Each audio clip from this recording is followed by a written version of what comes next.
ಈಗಿನ ವಿಷಯ ನಿಯಮಗಳನ್ನ ಅನುಸರಿಸಿ ಮತ್ತು ಸುರಕ್ಷಿತವಾಗಿರಿ. ಯಾವ ಯಾವ ನಿಯಮಗಳನ್ನ ಶಾಲೆಯಲ್ಲಿ ಅನುಸರಿಸಬೇಕು, ಯಾವುದನ್ನ ಮಾಡಬಾರ್ದು ಅಂತಕ್ಕಂಥ ಮಕ್ಕಳು ರೆಡಿಯಾಗಿ ಬಂದಿದ್ದಾರೆ.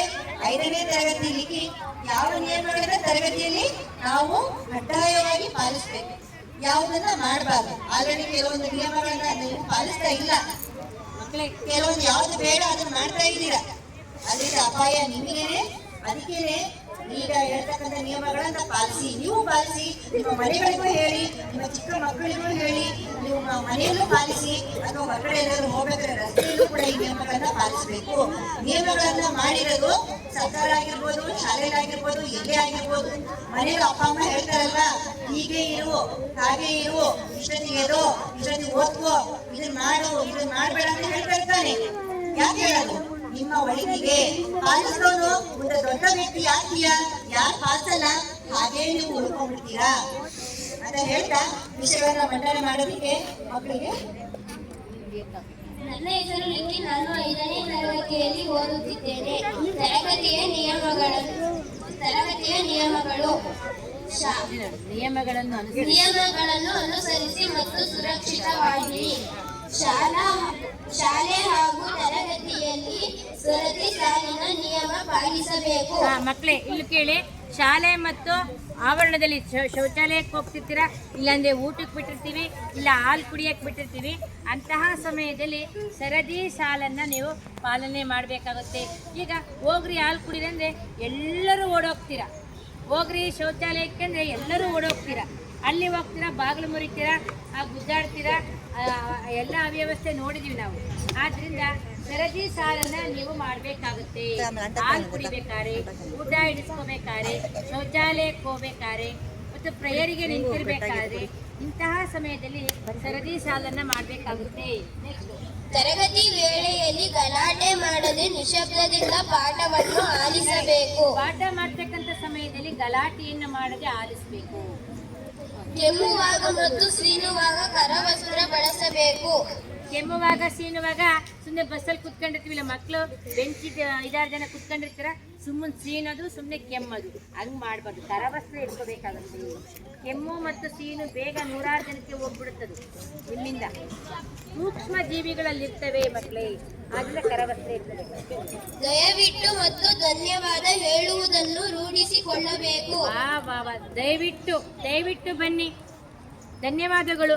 ನೋಡಿ, ಕೆಲವ್ರು ಏನು ಮಾಡ್ತಾರೆ, ಆ 2 ಪದಗಳನ್ನು ಮಿಸ್ಯೂಸ್ ಮಾಡ್ಕೊಳ್ತಾರೆ. ನಾವ್ಯಾಕೆ ಧನ್ಯವಾದ ಹೇಳ್ಬೇಕು, ನಾವ್ಯಾಕೆ ದಯವಿಟ್ಟು ಅಂತ ಕೇಳಬೇಕು, ನಾವ್ಯಾಕೆ ಅವ್ರಿಗೆ ಸಲಾಮ್ ಮಾಡಿಬೇಕು, ಇದೆಲ್ಲ ಈ 2 ನುಡಿಗಳನ್ನು ದಯವಿಟ್ಟು ಬನ್ನಿ ಸರ್, ನಾಳೆ ನಮ್ಮ ಶಾಲೆಯಲ್ಲಿ ಶಾರದಾ ಪೂಜೆ ಇದೆ, ದಯವಿಟ್ಟು ಬನ್ನಿ. ನೋಡಿ, ದಯವಿಟ್ಟು ಬರೀ ಬನ್ನಿ ಅಲ್ಲ, ದಯವಿಟ್ಟು ಬನ್ನಿ. ಅದು ನಾವು ಹೃತ್ಪೂರ್ವಕವಾಗಿ ಅವ್ರನ್ನ ಕರಿತಾ ಇದ್ದೀವಿ. ಇನ್ನೊಂದು ಧನ್ಯವಾದ. ಯಾರೋ ಶಾಲೆಗೆ ಬಂದಿರ್ತಾರೆ, ಅದು ಯಾರೋ ಧನ್ಯವಾದಗಳು ಸರ್, ಧನ್ಯವಾದಗಳು ಮೇಡಮ್. ನೋಡಿ, ಎಂಥ ಪದಗಳು ಅವೆರಡೂ. ನಿಮ್ಮ ಹಿಂಬೀಳಿಕೆ ಆಗಲ್ಲ, ನಿಮ್ಮ ಏನೋ ಗೌರವ ಕುಗ್ಗೋದಿಲ್ಲ. ಹಂಗಂದ್ರೆ ಶಾಲೆಗೆ ಹೋಗಿದ್ದಪ್ಪ, ಅವ್ರು ಯಾರು ನಮ್ಮನ್ನು ಮಾತೇ ಆಡಿಸ್ತಿಲ್ಲ ಸರ್, ಬನ್ನಿ. ನೋಡಿ, ನಾವು ಯಾವುದೇ ಒಬ್ಬ ಶಿಕ್ಷಕರು ನಿಮ್ಮ ಶಾಲೆ ಒಳಗಡೆ ಬಂದರೆ ನೀವು ತುಂಬ ಚೆನ್ನಾಗೇ ಹೇಳ್ತೀರ, ನಾನು ನೋಡಿದ್ದೀನಿ. ಯಾರು ಬಂದರೂ ತುಂಬ ಚೆನ್ನಾಗಿ ರಿಸೀವ್ ಮಾಡ್ಕೊಳ್ತೀರಾ. ಅದು ರೂಢಿಸ್ಕೊಂಡಿದ್ದೀರಾ. ನನಗೆ ತುಂಬ ಹೆಮ್ಮೆ ಆ ವಿಚಾರದಲ್ಲಿ. ನಮ್ಮ ಶಾಲಾ ಮಕ್ಕಳು ಯಾರೇ ಬಂದರೂ ಸಹ ಅವರಿಗೆ ಸ್ಲೋಗನ್ ಏನೇ ಹೇಳ್ತಾರೆ. ಸಮವಸ್ತ್ರ ಧರಿಸಿ ಶಿಸ್ತಿನಿಂದ ಶಾಲೆಗೆ ಬರಬೇಕು. ಖಂಡಿತ. ಸಮವಸ್ತ್ರ ಯಾಕಪ್ಪ ಮಾಡಿರೋದು?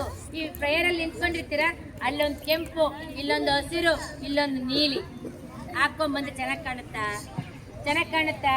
ನಾನು ನಿನ್ನೆ ಕೇಳಿದೆ, ಒಂದು 4 ಜನ ಕೆಂಪು ಡ್ರೆಸ್ ಹಾಕೊಂಬಂದಿದ್ರು, ಇನ್ನೊಂದು 3 ಜನ ನೀಲಿ ಡ್ರೆಸ್ ಹಾಕೊಂಬಂದಿದ್ರು, ಹೌದಲ್ವಾ? ಸೊ ಸಮವಸ್ತ್ರ ಅಂತಕ್ಕಂಥದ್ದು ಸಮಾನತೆಯನ್ನು ನೀಡ್ತಕ್ಕಂಥ ಪದ.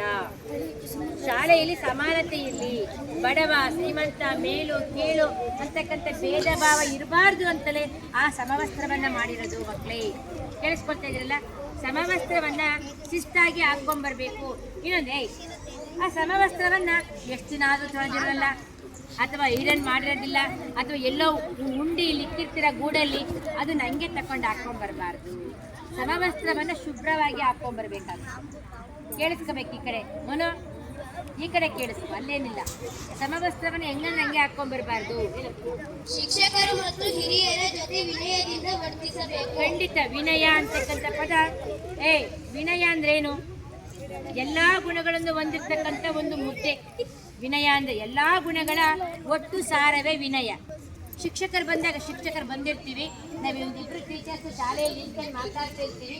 ಅವಾಗ ಏನು ಮಾಡ್ತೀರಿ ನೀವು ನೋಡಿ, ಇವಾಗ 4 ಜನ ಶಿಕ್ಷಕರು ಕೂತ್ಕೊಂಡಿದ್ದೀವಿ, ಆಲೆ ಹಿಂದ್ಗಡೆ ಮಾತಾಡ್ತಾ ಇದ್ದೀರ.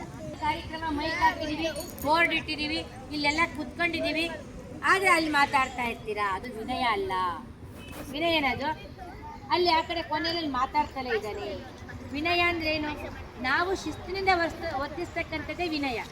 ಶಿಕ್ಷಕರ ಬಳಿ ಆಗಿರ್ಬೋದು, ಹಿರಿಯರೇ ಹತ್ರ ಆಗಿರಲಿ, ಹಿರಿಯರೇ ಆಗಲಿ, ಯಾರೇ ಆಗಲಿ ವಿನಯದಿಂದ ವರ್ತಿಸು. ವಿನಯ ಅಂದರೆ ಸೌಜನ್ಯತೆ, ವರ್ತನೆ ಅಂತ ಹೇಳ್ಬೋದು. ಒಳ್ಳೆಯ ವರ್ತನೆಗಳು. ಶೌಚಾಲಯವನ್ನು ಶುಚಿತ್ವವಾಗಿ ಬಳಸಬೇಕು. ಮಕ್ಕಳೇ, ಶೌಚಾಲಯ ಐತೆ ಹಿಂದ್ಗಡೆ ಹೊಸದಾಗಿ ಶೌಚಾಲಯವನ್ನು ಮಾಡಿದ್ದಾರೆ, ಆದರೆ ನೀವು ಹೋದರೂ ಸಂಪೂರ್ಣ ನೀರು ಹಾಕೇ ಬರಲ್ಲ. ನೀಟಾಗಿ ಹಾಕ್ರಿ, ಒಂದು 5-6 ಬಕೆಟ್ ಹಾಕ್ರಿ. ಇದೆಲ್ಲ ಯಾಕೆ ಮಾಡ್ತಿರೋದು ಗೊತ್ತಾ? ಶೌಚಾಲಯವನ್ನು ಶುಚಿಯಾಗಿ ಬಳಸಬೇಕು. ಇನ್ನೊಬ್ರು ಹೆಂಗೆ ಹೋಗ್ತಾರೆ? ಇನ್ನು 100 ಜನ ಇದೆ ನಮ್ಮ ಶಾಲೆಯಲ್ಲಿ, ಅವ್ರು ಹೆಂಗೆ ಬಳಸಬೇಕು? ನೀನು ಹೋಗಿರ್ತೀಯಮ್ಮ, ನೀರು ಹಾಕ್ತಾರೆ ಬಂದಿರ್ತೀಯಮ್ಮ, ಕಾರಣಾಂತರ ಏನಾದರೂ ನೀರು ಅದರಲ್ಲಿ ಬರಲಿಲ್ಲ ಅಂತ ಇಟ್ಕೊಳ್ಳೋಣ, ಪಕ್ಕದಲ್ಲಿ ಬರ್ತಾ ಇಲ್ಲ ಅಥವಾ ಇಲ್ಲಿ ಬರ್ತಾ ಇಲ್ಲ, ಕಾರಣಾಂತರದಿಂದ ನೀರಿಲ್ದಾಗ ನೀರು ಬರ್ತಕ್ಕಂಥ ಜಾಗದಲ್ಲಿ ಇಟ್ಕೊಂಡೋಗಿ ನೀರು ಹಾಕ್ಬೇಕಲ್ಲಿ. ನೀರು ಹಾಕ್ಬೇಕಾಗುತ್ತೆ. ಎಲ್ಲಿ? ಶೌಚಾಲಯದಲ್ಲಿ ನೀರು ಹಾಕ್ಬೇಕಾಗುತ್ತೆ. ಸ್ನೇಹಿತರ ಜೊತೆ ಸಭ್ಯತೆ ಅಂದ್ರೆ ಏನಂತ? ಇಲ್ಲಿ ಸ್ನೇಹಿತರು ಇರ್ತಾರೆ, ನೀವು ನಿಮ್ಗೆ ಸ್ನೇಹಿತರು ಇರ್ತಾರಲ್ಲ, ನಿಮ್ಗೆ ಸ್ನೇಹಿತರೇ ಇಲ್ವೇ? ಮೊನ್ನೆ ಯಾರೋ ಒಂದು ಮಗು ಬಂದು, ನನಗೆ ಅವಳು ಮಾತಾಡ್ಸಲ್ಲ, ನನಗೆ ಅವಳು ಬೈತು, ಅವರೆಲ್ಲ ಗುಂಪು ಕೂಡ್ಕೊಂಡಿದ್ದಾರೆ, ಅದನ್ನು ಒಂಟಿ ಮಾಡಿದ್ದಾರೆ, ಹೇಳ್ತಲೇ ಇರ್ತೀರ, ಮಕ್ಕಳು ಕೇಳ್ತಲೇ ಇರ್ತೀವಿ. ನಮ್ಮ ಶಿಕ್ಷಕ ವೃತ್ತಿಯಲ್ಲಿ ಇಂಥ ಅನೇಕ ಪದಗಳನ್ನ ಕೇಳಿದ್ದೀನಿ. ಆದರೆ ಸೌಜನ್ಯವಾಗಿ ಒಬ್ಬರೊಬ್ಬರು ಪ್ರೀತಿಯಿಂದ ಇರ್ರಿ. ಈಗ ಶಾಲೆ ಒಳಗೆಲ್ಲ ಇರ್ತೀರಮ್ಮ, ಆಮೇಲೆ ನಿಮ್ಮ ಮನೆಗೆ ಹೋಗ್ತೀರಾ. ಆದ್ರಿಂದ ಪ್ರೀತಿಯಿಂದ ಮಾತನಾಡಿಸ್ಕೊಂಡಿರಿ. ಶಾಲೆಯ ಆವರಣವನ್ನು ಸ್ವಚ್ಛತೆಯಾಗಿರಬೇಕು. ಖಂಡಿತ.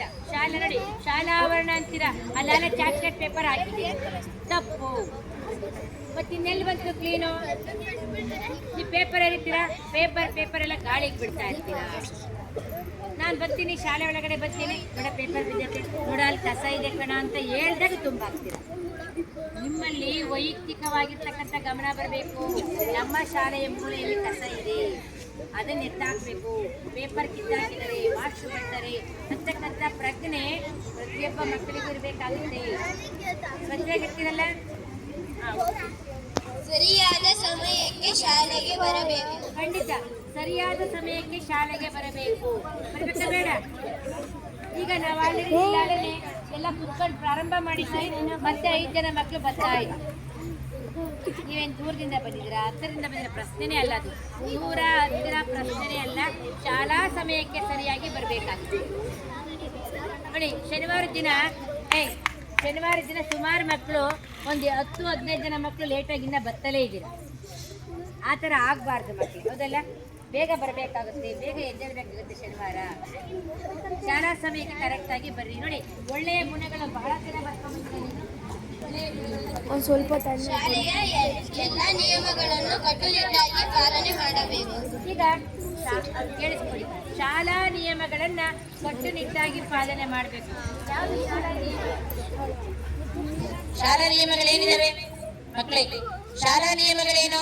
ಸರಿಯಾದ ಸಮಯಕ್ಕೆ ಬರುವುದು, ಸ್ವಚ್ಛವಾಗಿ ತರಗತಿ ಮತ್ತು ಆವರಣ ಶೌಚಾಲಯವನ್ನು ಇಟ್ಕೊಳ್ತಕ್ಕಂಥದ್ದು, ಸರದಿ ಸಾಲಿನಲ್ಲಿ ನಿಲ್ತಕ್ಕಂಥದ್ದು, ಗಲಾಟೆ ಮಾಡದೆ ಅಶಿಸ್ತಿನಿಂದ ವರ್ತನೆ ಮಾಡದೆ ಇರ್ತಕ್ಕಂಥದ್ದು, ಸಮವಸ್ತ್ರವನ್ನು ಧರಿಸಿ ಬರ್ತಕ್ಕಂಥದ್ದು, ಶುಭ್ರವಾದ ಬಟ್ಟೆಯನ್ನ ಶೂ ಅನ್ನ ಆಗಾಗ ತೊಳ್ಕೋಬೇಕಾಗುತ್ತೆ, ಬಟ್ಟೆಯನ್ನು ಶುಚಿತ್ವವಾಗಿ ಹಾಕೋಬೇಕಾಗುತ್ತೆ, ತಟ್ಟೆಯನ್ನು ತೊಳೆದು ಕೈ ತೊಳೆದು ಊಟ ಮಾಡಬೇಕಾಗುತ್ತೆ.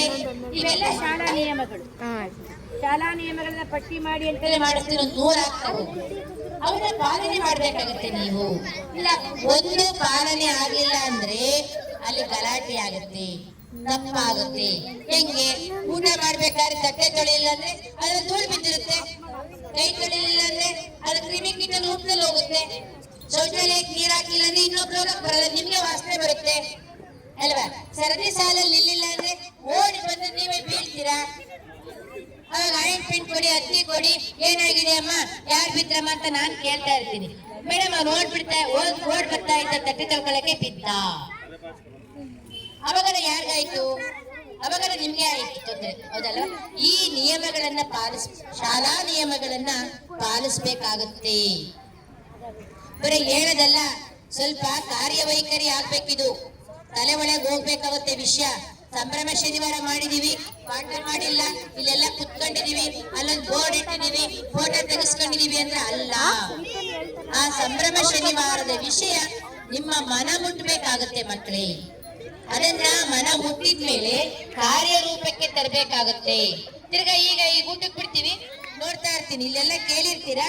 ಈಗ ಶನಿವಾರ ಇವತ್ತು ಈ ತಿಂಡಿಗೆ ಬಿಡ್ತೀವಿ, ಎಲ್ಲ ಇದು ನಿಯಮಗಳ ಪಾಲನೆ ಅಲ್ಲ.